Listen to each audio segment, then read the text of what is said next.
Maximum value of the expression. మనకొక వర్గ బహుపది ఇచ్చాడు సార్. ఇక్కడ మనకొక వర్గ బహుపది ఇచ్చాడు. -4x² + 8x - 12 -4x² + 8x - 12. x² ముందున్న వాల్యూ ఏంటి? -4. ఏ అనేది -4. ఏ అనేది -4. ఏ నెగటివ్ ఉంది. ఏ నెగటివ్ అంటే <0 ఉంది. ఏ <0 ఉంది. ఏ <0 ఉంటే నాకు మ్యాక్సిమం వస్తుంది. ఎక్కడ వస్తుంది? x మ్యాక్సిమం -b/2a దగ్గర వస్తుంది. -b/2a దగ్గర వస్తుంది. y మ్యాక్సిమం ఎక్కడ వస్తుంది సార్?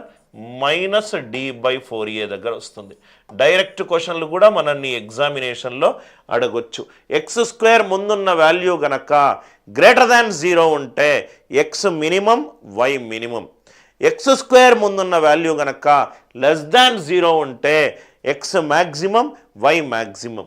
-b/2a. ఇంకా సబ్స్టిట్యూషన్ సార్. ఏ ఏమో -4, బి ఏమో 8, సి ఏమో -12.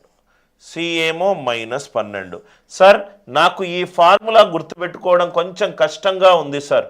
నేను ఇది గుర్తుపెట్టుకోలేను సార్. ఈ -d/4a నేను గుర్తుపెట్టుకోలేను సార్ అని అంటే మీరు ఇలా కూడా చెయ్యొచ్చు. ఎలా సార్? సబ్స్టిట్యూషన్ మెథడ్ కూడా చెయ్యొచ్చు. x = -b/2a.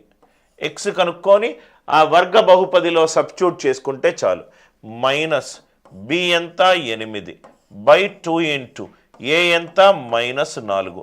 -8/-8 1. Right? Are you all with me? Now ఇక్కడ చూడండి సార్. ఈ 1 దాంట్లో సబ్స్టిట్యూట్ చేసుకుంటే చాలు. -4 × 1² +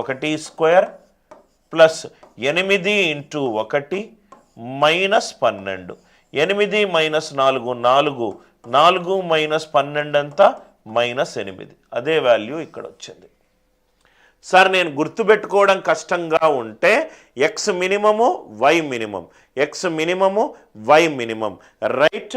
x మినిమం కనుక్కొని ఆ వాల్యూని వర్గ బహుపదిలో సబ్స్టిట్యూట్ చేసుకుంటే మనకు y మినిమం కానీ మ్యాక్సిమం. ఇది చాలా important model sir. Star mark పెట్టుకోండి. స్టార్ మార్క్ పెట్టుకోండి. వర్గ బహుపదిలో మ్యాక్సిమం వాల్యూ మినిమం వాల్యూ కనుక్కోవడం. మళ్ళీ చెప్తున్నాను, x² ముందున్నది <0 అవుతే x minimum y minimum. x² ముందున్నది <0 గనక అవుతే right x maximum y maximum. ఈ కాన్సెప్ట్లో అందరికీ క్లియర్ అయింది అనుకుంటా.